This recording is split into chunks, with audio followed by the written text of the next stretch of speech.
You're worthless. You can't handle the chores or take care of the kids. What's worse, you still expect me to pay alimony." John barked as he finally showed up at the hospital, 2 weeks after my car accident. He spoke these outrageous words without a hint of concern for me as I lay on the hospital bed. I had naively thought he had come to visit me out of care, but this encounter only confirmed he was a disappointing husband after all. I let out a long sigh. Honestly, I had been contemplating divorce myself. I didn't expect John to bring it up today, but I suppose I should be thankful it saved us the trouble. "Fine," I replied. John was taken aback by my lack of resistance. Little did he know, I was laughing inside. I saw right through his ploy. "My name is Catherine. I'm a 35-year-old housewife living with my husband John and our 7-year-old daughter Emma. John and I met at a blind group date and got married when I was 28. He was easy to talk to, and his persistent charm won me over. John was the most attractive one at the table, and when he told me he liked me, I felt proud. He was devoted to our relationship, surprising me with desserts and bouquets at fancy restaurants for my birthdays, taking me on trips for our anniversaries, and writing heartfelt letters at just the right moments. I accepted his marriage proposal without hesitation, believing our life together would always be exciting. But marriage changed him. "Hey Catherine, my dinner isn't ready yet. I worked all day and you can't even have dinner prepared for me when I get home. I can't believe how lazy you are." He insisted he was the master of the house, and I was his caretaker. Initially, I thought he was joking, but it soon became clear he wasn't. He treated me like a servant. Since getting married, I had to quit my job, and we lived on John's income. I feared he might punish me financially if I disobeyed him. Despite his domineering behavior, John's income wasn't high. I had been earning more when I was working. John, a high school graduate, bounced from job to job, his fickle nature preventing him from holding a position for more than a year or two. He seemed to resent his background and took out his frustration on me at home. "I'm sorry I got delayed with some errands," I said once. "Don't make excuses. Just hurry up and make dinner," he replied, sitting on the couch with a cold beer in hand. It was a scene I had grown accustomed to, but it always made me sigh. My marriage was miserable, but I managed to cope. After a year of marriage, Emma was born, adding to my daily struggles. John rarely helped with our child, although he spoiled her with candy and toys. I wanted to raise Emma properly, so I scolded her when needed, which only made her more attached to John. "Emma, you like Daddy, don't you?" "Yeah, Daddy's cool. I love Daddy." John beamed with a smug expression. It was frustrating, but I couldn't deny that Emma loving her father was a good thing. Still, despite spoiling Emma, John never attended her kindergarten events. "John, there's a parent-child race at Emma's sports festival. Could you participate?" "Huh? Why me? You're free that day. You should do it." "I'm busy with work every day." "You do it.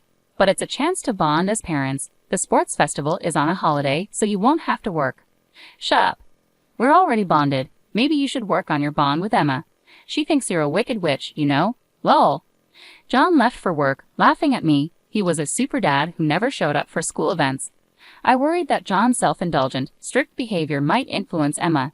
He continued to leave all household chores and child-rearing to me, remaining lazy at home. Now Emma is 6 and ready for elementary school, but John is still switching jobs. He recently quit his factory job and moved to a position in the food and beverage industry. "I'll be working on weekends at my new job," John announced. "Really? It seems like we'll be like ships passing in the night then." "It can't be helped. It's work." "Yes, I know," I said, actually feeling relieved. I was tired of John's weekend orders to do housework. I hated his nagging. With John gone on holidays, Emma would be sad, but at least I wouldn't have to deal with his constant criticism. "I understand," I replied. I couldn't complain to John, who was the breadwinner for our family. Reluctantly, I went to tell Emma about John's new work schedule. "I'm sorry, sweetie, but Daddy won't be able to go out with us on his days off." I expected Emma to be sad, so I braced myself for her reaction, but to my surprise, she looked unconcerned. "It's okay. Are you okay with it? He won't be here on all weekends, you know that, right?" "Yeah," she replied. "Daddy has been smelling strange lately." "A strange smell?" I echoed, puzzled. Emma nodded and went back to her room. I was bewildered. What on earth was she talking about? Recently, I'd been so overwhelmed by housework and child-rearing that I hadn't noticed anything different about John. Our marriage wasn't the same as it used to be, and I made an effort to avoid John to prevent provoking him. It might be the smell from the factory, I reasoned to myself. It made the most sense. Factories often use special solvents, so it would be natural for John to have a lingering odor. If that was the case, the smell would eventually fade. Children are incredibly honest, and that's what makes them adorable. As John had said, he started leaving early in the morning on his days off. Strangely, he also left the house every day on weekdays. If he was working on weekends, he should have a day off during the week, but he left without saying anything to me, so I couldn't tell if he was actually going to work.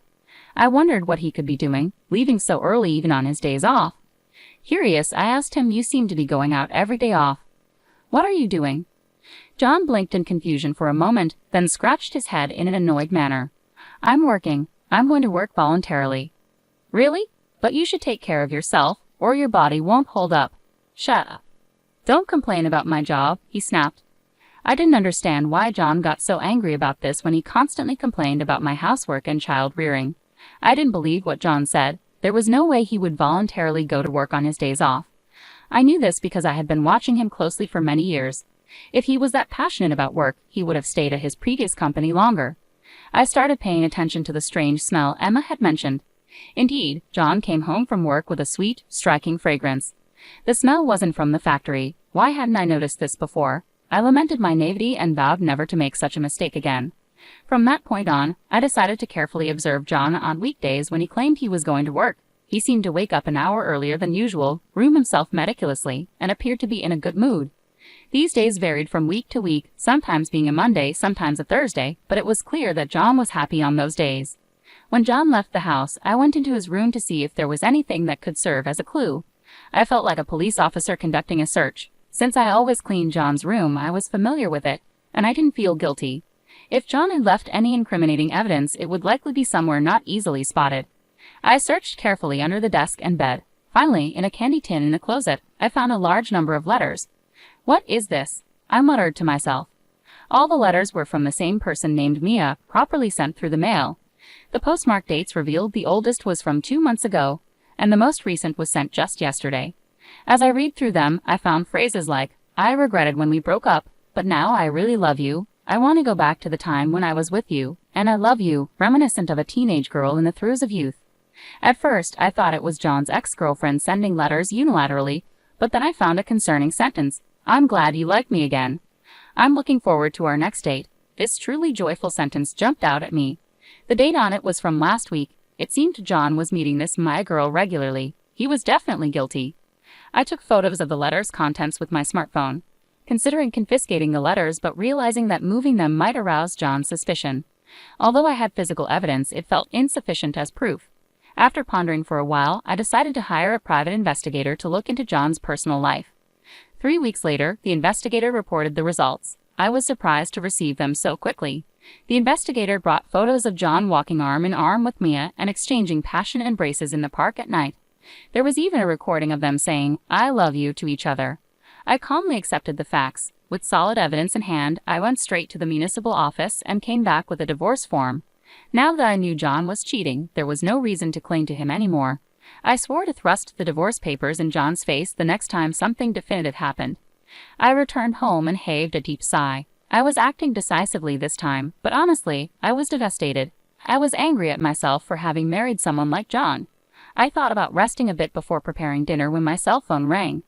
"Hello." "Yes, Catherine. Do you have time to talk?" "Yes. What's going on?" I was genuinely surprised by the sudden call from my father. He usually didn't call me. "Actually, your mother and I talked yesterday, and we're thinking about transferring our assets to you soon." "Huh. What happened?" My father ran a company that sold imported goods from overseas to Japanese corporations. In short, I was the daughter of the president of a big company, but I had never told John about this. I thought it would sound like bragging. I felt like I was bragging, especially since John was flitting from one job to another. What could my father mean by transferring assets to me? We're getting old and thinking about retiring. We considered keeping the company going but didn't want to burden you, our only daughter, with it, so we decided to step away.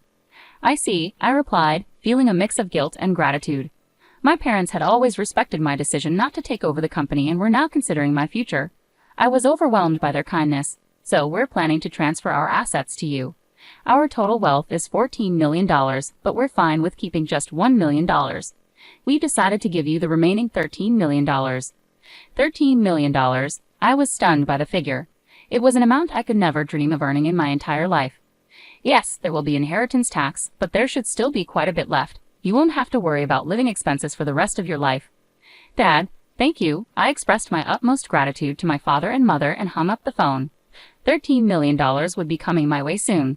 With that money, I wouldn't have any worries even if I divorced John. No offense to John, but he probably didn't have the ability to earn that much money. I felt relieved and was in a daze for a while. I looked at the clock. It was 5 p.m. Realizing I needed to prepare dinner, I checked the refrigerator but found it empty. I got ready to go shopping at the supermarket.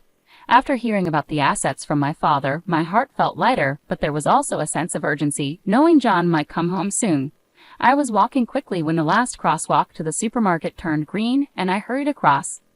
"Watch out!" someone yelled, but my body was already soaring through the air. I slammed into the ground, a strong impact piercing my head. Without understanding what had happened, I lost consciousness. When I woke up, I was lying on a hospital bed. The first thing that caught my eye. When I opened my eyes, the first faces I saw were my parents and Emma. "Catherine, thank goodness," Mom said, tears of relief in her eyes.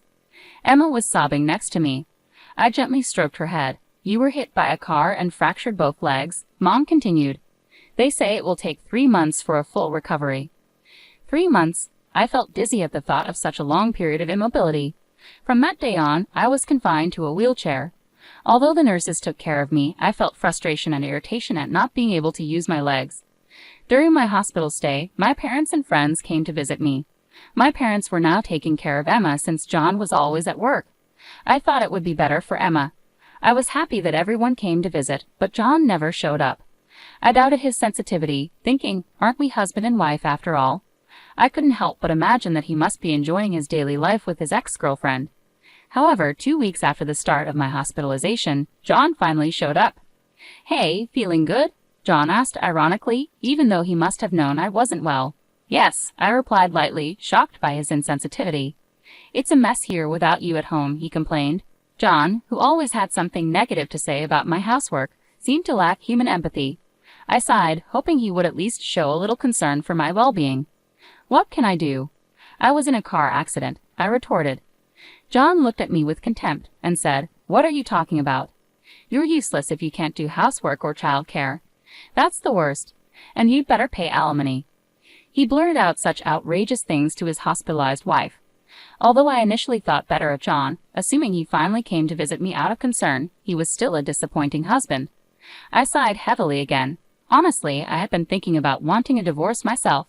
I hadn't expected John to bring it up today, but I might as well be thankful that it saved me the trouble of arguing. "Fine," I said, nodding. John's eyes widened in surprise. "Sure," I continued. "I know your true intentions." I wanted to say that and couldn't stop laughing inside. "Here's a divorce notice," I said, pulling out a filled-in divorce notice from a bag my mother had brought me and thrusting it in front of John's nose. "You already had this." John looked momentarily confused, his eyes wide, but he snatched the divorce notice from me and filled in his name and address on the spot. "I feel refreshed knowing I won't have to see your face ever again," he said. I wanted to tell him the feeling was mutual, but I silently watched John leave. He would probably remarry Mia after filing the divorce notice. I didn't know what kind of woman Maya was, but it felt somewhat pitiful to think she was going to marry someone as domineering and unpleasant as John. I felt like I'd done something terrible to Emma, but it was a decision I had made long ago. I swore in my heart that I would raise Emma well. For a month after John showed up, my life was at peace. The time without being nagged by my husband was like heaven to me. I was discharged from the hospital and started physical rehab. I decided to stay at my parents' house until my leg recovered. They were furious at John when they heard about the divorce, but they stopped bothering me about it when I told them I wanted to forget about him. Emma, despite not having a father, didn't seem lonely and was attending elementary school cheerfully. In the end, Emma saw through him too. Emma had noticed John's domineering attitude and perhaps no longer thought of him as her father, given how often he was away, even on his days off. Divorcing John was the right decision. I was convinced of it. But one weekday afternoon, I received a call on my mobile phone. I ignored it when I saw John's name on the screen. However, the phone kept ringing incessantly. Thinking it wouldn't stop if I kept ignoring it, I finally answered the call. "Hey, Catherine. When are you coming back?" Hearing John's voice made my skin crawl. I involuntarily asked back, "What do you mean, coming back? You remarried Mia, didn't you?" John was surprised and exclaimed, "How do you know about that?" "Did you think I didn't know you cheated? That's why I demanded alimony." "Yes, that's right, but alimony and child support." "There's no way I can pay that. Why do I have to pay alimony in the first place? You never did the housework. You should be the one paying alimony." I was dumbfounded by John's argument. I had demanded alimony and child support through a lawyer, but it hadn't been paid yet. I knew John didn't have a lump sum of money, but he should borrow and pay. Yet here he was, saying something incomprehensible like I should be the one to pay alimony. I noticed your affair and gathered evidence. Did you see it from the lawyer? It seemed that John had already seen the evidence gathered by the detective agency. That would make things easier, but calling me specifically was beyond common sense. I wanted to divorce you even before I found out about the affair. After all, you never helped with housework or child-rearing and just complained all the time. I'm not your housekeeper, you know, but it's good you remarried, right? Now you have someone to take care of you again. But that's the thing. Maya can't do housework. I didn't know before marriage. She said, leave everything to me, but once we got married, her cooking is terrible and she doesn't clean. I would have been better off with you. Marry me again. After all, you don't have any money, right? Emma likes me too, doesn't she? I couldn't suppress my anger at John for choosing the word better. What are you talking about? You divorced me and remarried your affair partner, right? That's not my responsibility. Besides, sorry to say, Emma doesn't like you, and I have money. Don't lie to me. There's no way you have money. You were a housewife. You can't live without me. I had no intentions of telling John about the fortune I inherited from my parents, but when confronted this intensely, I had no choice but to reveal it. My parents are CEOs. I recently inherited their assets. It's around $30 million in total, so I can live without working for the rest of my life. I could almost visualize John gaping on the other end of the phone as he heard about this massive fortune from my mouth. You're lying, right? There's no way you have such a huge amount of money. It's true. If you want, I can have my parents confirm it for you. John finally seemed to believe my words and fell silent. Then he suddenly yelled, if it's true, why didn't you tell me? Well, I wanted to tell you what I knew about your affair and was thinking the worst of you. So I thought it didn't matter at that point. I hadn't yet inherited the assets, so there was no issue of property distribution. Damn, John bit his lip in frustration. He probably never imagined that I had such assets. He must be regretting ever divorcing me, but I didn't want to endure his terrible behavior anymore. Can I hang up now? Please pay the alimony properly, reflect on your actions, and never call me again. Goodbye. With that, I hung up the phone and immediately blocked John's number. No more calls would come. Mom, who were you talking to? Emma came into the room, asking curiously. A friend of mine. But Emma, do you want to go to the amusement park this weekend? Yes, Emma smiled happily. I realized once again that as long as Emma was smiling, that was enough for me. A few days later, I heard that John had broken up with his new wife, Mia. The cause was a dispute over me and not doing housework, and it seems that Maya dumped John. John, who had been divorced twice in a short period, would probably have a hard time getting married again. At any rate, it would be best if there were no more victims, so I hope John remains single for a while. Due to his divorce from Mia, he lost his motivation for work and quit his job at the restaurant. He will probably find another job, but I think it will take a while for him to get back on track. I do feel sorry for him as his life has fallen apart, but it's all his own fault. I blocked his calls so he couldn't beg me for money, and I made sure not to go to places where I had been with John. In my life, John literally disappeared. After a while, John paid the alimony, which put him in debt. I don't know how he'll make a living, but I hope he learns his lesson. I'm still living leisurely at my parents' house. My parents told me that it's okay for us to stay as long as we like. After my fracture healed completely, I started working part-time at a local flower shop. Although I can live without working, it suits me better to work outside rather than staying at home all the time. I worked diligently on weekdays and went out to play with Emma and my parents on holidays. I felt more joy in life than before. I want to continue living happily with the people I love. I savored the happiness of this moment while looking at Emma's smile.